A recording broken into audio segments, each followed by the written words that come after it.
नमस्कार. आभाळ रंग या कथासंग्रहामधील पुढच्या कथेचं नाव आहे रुटीन. तोंडावर पाण्याचे सपकारे मारून ती खुर्चीवर येऊन हुश्य करते. वर गरगरणारा पंखा अंगाची रखरख आणिकच वाढवतो. पाठीमागे असलेल्या कॅन्टीनकडून येणारा भज्यांचा तळकट वास तिला अगदी असह्य वाटतो. रोजच तो वास येत असतो आणि चहाचा डोस मारून तिकडच्या टेबलावर ब्रिज रंगात येणार असतो आणि तेवढ्यात लंच आवर संपणार असतो. अर्धा पाऊण तास खेळण्यात काय मजा वाटते हाच तिला प्रश्न पडतो. नॅपकिननं हात पुसत पुसत डोंगरेही त्या टेबलाजवळ जातात. देशपांडे मिश्किलपणे विचारतात, काय डोंगरे बालामृत, पेढे का बर्फी? डोंगरे लाजून म्हणतात, रोज रोज काय बुवा विचारता, अजून रिझल्ट नाही लागला. चहाचा थर्मास पिशवीत ठेवता ठेवता जोशी बुवा विचारतात, आज तुमचे चौथे ब्रिजवाले दिसत नाही तो कुठे ते? कुठून तरी डोळे मिचकावून सावट स्वरात विचारलं जातं, तुम्ही खेळता का जोशी बुवा? नाकावरचा चष्मा दावीत जोशी बुवा ओशाळून हसतात. खरा बुवा, गरिबाची चेष्टा. कधी जन्मात आपण पत्त्याला शिवलो नाही. एकदा नाद लागला की फार वाईट. डोंगरे म्हणतात, अहो जोशी बुवा, आम्ही आणि एजीच्या ऑफिसातले आमचे 3 दोस्त तर, म्हणजे डोंगरे रंगात आले की संस्थानिकांसारखे आम्ही आमचे या थाटात बोलू लागतात. तर आमचे 3 दोस्त तर सायकलवरून जाता जाता सुद्धा ब्रिज खेळतो. पत्ते न घेता सगळं मुळी पाठच असतं डोक्यात. खुशाल म्हणतो, माझे 3 नोट्रम्स, तुम्ही नो बीट बोला राव, टाका पानाखाली. आणि सगळेजण दणदणीत हसतात. डोंगरे म्हणतात, बाकी ब्रिजसारखी मजा कशात नाही बुवा दुसऱ्या. आम्ही तर हल्ली रोज रात्री अड्डा टाकतो. डोळे मिचकावून देशपांडे म्हणतात, मजा आहे न काय लेको, अकेले पंछी आहात सध्या. आणि आपल्या बायकोला कसं मुळीच ब्रिज खेळलेलं आणि सिगरेट ओढलेली आवडत नाही याचं तेच रडकं पुराण सांगू लागतात. तेवढ्यात करकऱ्यांच्या पाठीवर सणसणीत थाप बसते. तिला न बघताही समजते हा तो शील घालणारा धाकटा टायपिस्ट असेल. गलगलीकर. गलगलीकर खिंकाळत विचारतो, काय करकरे, कसा झाला परवाचा प्रोग्राम? लाडू देण्यासारखा झाला की नाही? जोशीबुवांचे कान टवकारतात. त्यांच्या तिनाच्या सिक्वेन्समधली कोणतीही पहा असं म्हणत त्यांनी कितीतरी उंबरठे झिजवले आहेत, पण सिक्वेन्स या मार्गशीर्षापर्यंत तरी जस्साच्या तस्सा आहे. करकरे केसांवरून हात फिरवीत म्हणतात, अरे काय लेका पोरगी होती, पण अगदी आंख मिले और दिल घबडाया. गलगलीकर हसत रिकाम्या खुर्चीवर बसकण मारतो. करकरे पुढे म्हणतात, तिने जर प्रत्यक्ष विचारलं असतं, क्या खयाल है आपका, तर खुशाल स्पष्ट सांगणार होतो, अगदी जरा नजर तो संभाल ना. आणि सर्वजण कोरसमध्ये खिंकाळतात. जोशीबुवांच्या मनातली पन्नाशीची पाल चुकचुकते. अहो काय करकरे, आमच्या वेळी काय चकण्या मुली नव्हत्या का? त्यांची लग्न होत नव्हती? आता चिकित्साच फार वाढली आहे. पूर्वी मान वर करून पोरच पाहत नव्हती, तर पोरी कुठल्या पाहायला? कशी चुटकीस अशी लग्न जमायची. पण आता जमानाच फार बदलून गेला. गलगलीकर नाटकी आवाजात बरवतो, जमाना फारसा बदलला नाही जोशीबुवा. पूर्वी लग्न चुटकी सरशी जमायची, आता चुटकी सरशी मोडतात. पूर्वीचे लोक एकाच वेळी 4-4 लग्न करीत. आताची पोरं एका वेळी 4-4 पोरींना झुलवतात. जोशीबुवा आपले फायलीत तोंड खुपसतात.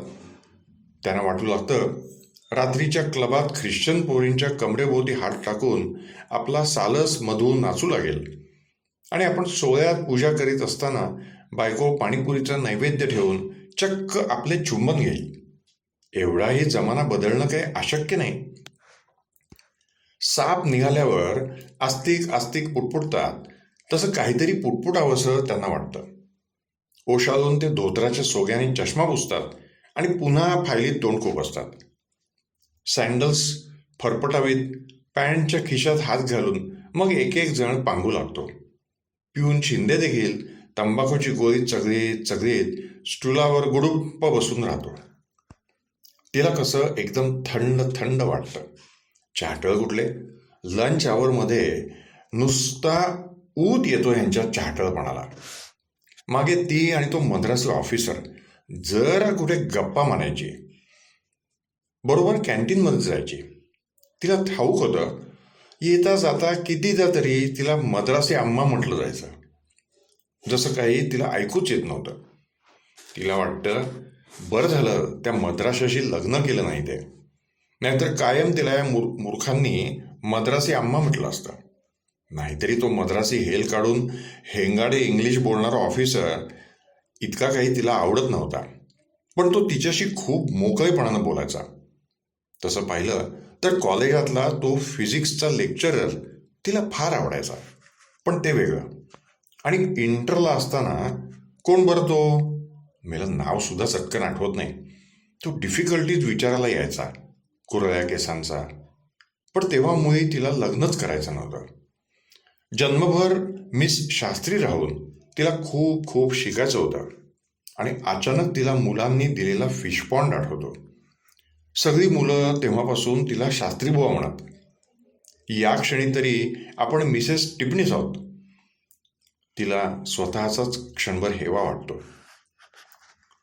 पंख्याच्या कोरड्या वाऱ्यानं तिचं डोकं पुन्हा गरगरू लागतं. तिला वाटतं उठून बाळासाहेबांच्या रूममध्ये जावं. बाळासाहेब टिपणीस तिचे बॉस आणि यापुढे तिचे करते करविते. पण नकोच. उगीच तिकडच्या खुर्च्या पुन्हा फिसफिसतील. गुदमरलेल्या आवाजात ती पुटपुटते, छे, दुसऱ्या सेक्शनमध्ये बदलीच करून घेतली पाहिजे. आणि त्यांच्या रूममध्ये गेलं तरी काय, ते बसले असतील कसले तरी रेघोट्यांचे प्रॉब्लेम सोडवीत. ते बसले असतील कसले तरी रेघोट्यांचे प्रॉब्लेम सोडवीत. सारखा तो कंटाळवाणा ऑफिशियल काथ्याकूट. दिब्रुगडला पूर येऊ नये म्हणून आटोकाट प्रयत्न, उंटावरून हाकलेल्या शेऱ्या. शी, या निब्रट आयुष्याचा तिला एकदम कंटाळा येऊ लागतो. पण 3 महिन्यांपूर्वी तिला नव्हता का यातच रस वाटत. त्या मद्रासी ऑफिसरची बदली झाली आणि तिला ही वरची पोस्ट मिळाली. मग प्रॉब्लेम सोडवताना पुष्कळदा तिला टिपणीसांना कोऑपरेशन द्यावं लागेल. टिपणीसांच्या बोलण्याचा नेहमी एकच रोग असे. ते म्हणत, मिस शास्त्री, तुम्ही PhD करा. आपल्या डिपार्टमेंटमध्ये फार स्कोप आहे तुम्हाला. ती मनात म्हणे, PhD मग पाहू, पण मिस शास्त्री काय म्हणता मला. त्यांच्या रूममध्ये बसलेला छाकटा टायपिस्ट आपल्याला शास्त्रीबुवा म्हणतोय असा तिला भास होईल आणि तिच्या अंगाचा तिरपापड उडेल. नाहीतरी हा टायपिस्ट फार फाजील आहे. सारखा बाळासाहेबांच्या रूममध्ये तो बसतो आणि तारा यंत्र आहे नुसतं. ती किती वेळा रूममध्ये जाते, कशासाठी जाते हे पसरवायला नुसता टपलेला असतो. समोरच्या खिडकीतून गोजीरवाण्या शुभ्र मांजरासारखं ऊन आत उतरतं. 4 वाजलेले असतात. म्हणजे अजून 1.5 तास आहे. तुरुंग नुसता, तेच चेहरे, तोच झाटळपणा, त्याच गप्पा, सगळं तेच. ती कंटाळून असं म्हणू लागली की बाळासाहेब म्हणतात, कशाला आता तू नोकरी करतेस, ते सोडून. पण घरी तिला मुळीच करमत नाही. आणि घरी बसून काम करायचं असतं हेच तिला माहीत नसतं. मागे आठवडाभर रजा घेऊन ती ताईकडे गेली होती. तेव्हा ताईचं आपलं सारखं काही ना काही चालू असायचं. भरतकाम, विणकाम, महिला मंडळ. उभं घेऊन तिनं ताईला त्या दिवशी विचारलं, कंटाळा नाही का येत तुला या सगळ्याचा. ताई हसत हसत म्हणाली, कंटाळा येतो की काय हे कळायला वेळच कुठे असतो मध्ये. आणि कंटाळा येऊ नये म्हणून तर हे सगळे व्याप करायचे. उठलेल्या मुलीच्या तोंडात बाटली देता देता ताई म्हणाली, काय हा समंजसपणा, इतक्या तरुणपणी. शी. आणखीन एक उशी डोक्याखाली घेऊन तिनं आपला डायजेस्ट डोळ्यांपुढे धरला होता. नवऱ्याच्या आणि मुलांच्या स्वेटरांचे पीळ विणता विणता स्वतःचा पीळ ताई पार विसरून गेली होती. लग्न झाल्यावर सगळ्या बायकांचं असंच होतं की काय? छे, तिला वाटलं आपलं नाही असं होणार. कशावरून कशावरून? तिच्या गालावर नाजूक स्मिताची चापटी मारीत तिचं मन म्हणालं, पण तू मुळे आधी लग्न करणारच कुठं होतेस? तूही हळूहळू अशीच धुंदीच्या विमानातून खाली उतरशील संसाराचं पॅराशूट घेऊन. नकळत ती खुदकन हसली. ताईला वाटलं डायजेस्टमधल्या विनोदालाच ती हसली. मग त्या दिवशी संध्याकाळी ताईची एक मैत्रीण आणि तिचे यजमान आले. ती मैत्रीण म्हणे कविता करायची आणि नवरा होता विडंबनकार. म्हणजे तिथे सुद्धा बायकोची टिंगल. पुढे पुढे टिंगल म्हणजेच कौतुक वाटतं की काय? ताईची मुलगी आणि तिची मुलगी कोरसमध्ये रडू लागल्या तेव्हा विनोदाने तो म्हणाला होता, काय म्हणू गे हिजला अन तुझला, हिज तुझला तुझं हिजला, हे प्रबले शिंप जरा या माझ्या घेऱ्यावर डेऱ्यातील शीत जला. आणि सगळीच खूप हसली. तिलाही खूप हसू आलं. पण मागून तिला वाटलं आपण तरी निदान इतकं हसायला नको होतं. काय हा चाटळपणा, किती चीप. ताईच्या नवऱ्याने मग त्या विडंबनकाराशी तिची ओळख करून दिली. ही म्हणजे हिची नीमाची बहीण. गेल्या वर्षीच MSc झाल्या, फर्स्ट क्लासमध्ये. त्या विडंबनकाराने डोळे किंचित विस्फारल्याचे तिच्या नजरेतून सुटले नाही. जर जास्त शिकलेल्या बायका म्हणजे ह्यांना काय पिंजऱ्यात पकडून आणलेल्या सिंहिणी वाटतात की काय? पुरुष नाहीत का MSc होत, फर्स्ट क्लास मिळवीत? पण बायकांच्या मेंदूबद्दल एवढी शंका का? समोर कैऱ्यांनी लगडलेले आंब्याचं झाड हल्लं आणि एक गार हिरवी झुळूक आत शिरली, रखरखीत पंख्याच्या वाऱ्याला मागे सारून. तिला आठवतं डोहाळे लागलेली ताई या आंब्यासारखीच रसरशीत दिसायची आणि तिच्या अंगातून एक गोड चमक शिरशिरते. ताईच्या लग्नानंतरचे वर्ष सव्वा वर्ष कसं भरकन गेलं. लग्न होताच 2 महिन्यात मंगळागौर, मग दिवाळ सण, मग संक्रांत सण की लगेच ताईमुळे बाळणपणालाच आली. तिची मावशी थट्टेनं ताईला म्हणाली होती, किती ग घाई तुम्हाला सगळ्या गोष्टींची. तेव्हा तिची आई म्हणाली होती, अगं बरं असतं सगळं एकदा हातासरसं होऊन गेलं म्हणजे, आपापल्या घरी त्या सुखाच्या असल्या म्हणजे आपण मुक्त झालो. आणि मटार सोलीत बसलेली ताई अगदी कृतकृत्य होत होती. तिला वाटतं आपले मात्र सगळेच गुपचूप झाले. आधी रजिस्टर्ड लग्न, त्यात आई आपल्या बाबतीत जरा भिवूनच वागली. बाहेर हॉलमध्ये बसलेल्या बाळासाहेबांशी बोलायला अजूनही आईला किती अवघड वाटतं. बाळासाहेबांची आठवण येताच दिवाळ सणाच्या वेळी निमा करून ताईभोवती नाचणाऱ्या ताईच्या यजमानांची गंमत आठवली. त्यावेळी तिला वाटायचं, शी काय हा थिल्लरपणा, नाचरेपणा. मंगळागौर आणि डोहाळ जेवणं साजरी करणाऱ्या आईची आणि ताईची तर ती उघड टिंगल करायची. तेवढ्यात बाहेर मोटरसायकल वाजते, एक खुर्ची सरकू लागते. तिला वाटलं लग्न झालंय हे देखील विसरले की काय बाळासाहेब त्या प्रॉब्लेम्सच्या नादात. पर्स घेऊन ती उठते. बाकी त्यांच्या तरी आयुष्यात काय तसा बदल झाला आहे? एकटे डबा आणून जेवत होते ते दोघं जेवतात, एकटे ऑफिसात येत होते ते मागे बायकोला बसवून येतात, इतकंच. चालता ती मनाशी म्हणते, छे काहीतरी पुढचा अभ्यास केला पाहिजे. खरंच बाळासाहेब म्हणतात तसं PhD केलं पाहिजे, म्हणजे असा कंटाळा नाही यायचा. पायऱ्या उतरता उतरता तिचंच मन तिला टॉन्ट मारतं. 2 वेळा डबे खाऊन नख कुरतडीत बसल्यावर PhD खेरीज दुसरं काय सुचणार? मोटरसायकल स्टार्ट करता करता बाळासाहेब म्हणतात, का ग, बरं वाटतंय ना? पण ती काहीच बोलत नाही. त्यांना वाटतं मोटरसायकलच्या आवाजात तिला ऐकू गेलं नसावं.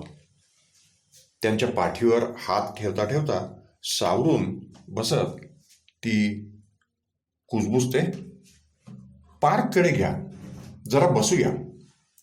पार्कमध्ये मुलं खेळत असतात. डेलियाची चिकार रंगांची फुलं पाहून गॉगल लावल्यासारखं तिला गार गार वाटलं. हिरवळीवर बसता बसता तिला वाटलं आपला मुलगाही असाच पार्कमध्ये खेळेल आणि तो घसरगुंडी करून पडला की आपण दोघंही धावत जाऊ, वय विसरून. आपल्यासारख्या जोडप्यांकडे बघून लोकांना कळत असेल का आपलं लग्न उशिरा झालंय असं? तेवढ्याच बाळासाहेब विचारतात, का ग, बोलत नाहीस, बरं नाही का? ती म्हणते, नाही बाई, पण मोटरसायकलवर बसलं की कसं गरगरायला होतं, असं वाटतं पडेन की काय. बाळासाहेब प्रेमळ नजरेने म्हणतात, असं? मग यापूर्वी कधी म्हणाली नाहीस? आपण मुळे आता गाडीच घेऊन टाकू. आता वडवानी रिटायर झाला की ती पोस्ट माझीच आहे.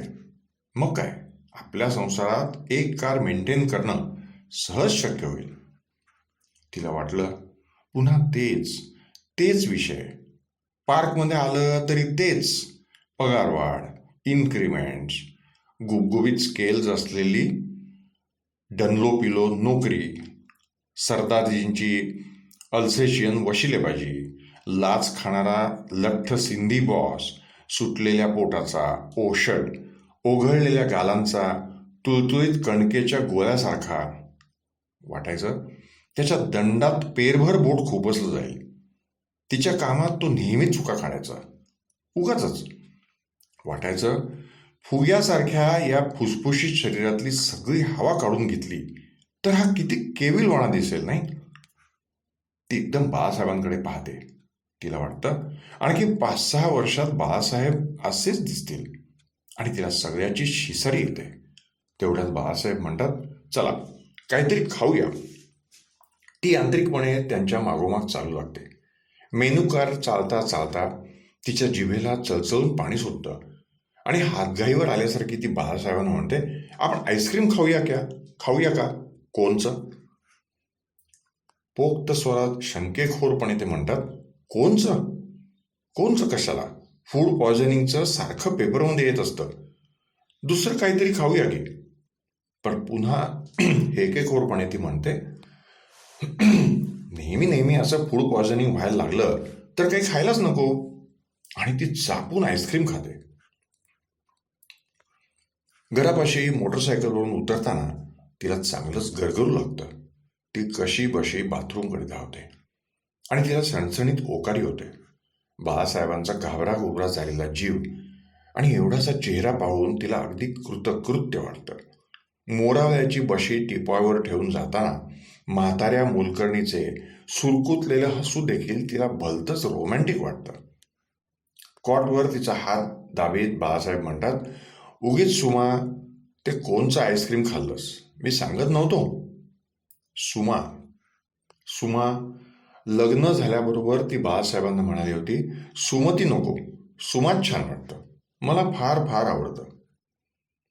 पुन्हा ती ते नाव जिभेवर घोळवते. तिला वाटतं आपण स्वतःच एक सुखाची लाट आहोत आणि हे आयुष्य म्हणजे लांब लांब कधी न संपणारा किनारा आहे असं वाटतं. त्या खुसखुशीत वाळूत खूप लोळावं, अंग घुसळावं. बाळासाहेबांचा हात कमरेभोवती वेढून ताडामाडाच्या लांबलचक रांगातून या प्रेमाच्या चांदण्यात खूप भटकावं. बाळासाहेबांना बिलगत डोळे मिटून धुंद स्वरात ती पुटपुटते, उगीच तुमचा त्या कोणच्या आईस्क्रीमविषयी प्रेज्युडिस आहे. मला तर खूप खूप खावंसं वाटतंय. आपण रोज खात जाऊ याकडे. बाळासाहेब आ वासून पाहू लागतात. तशी तिला खूप हसू लोटतं. त्यांच्या मांडीवर अंग घुसळून ती खुसखुसून हसू लागते. ही कथा इथे समाप्त झाली. या पुढची कथा आपण पुढच्या भागात ऐकूयात.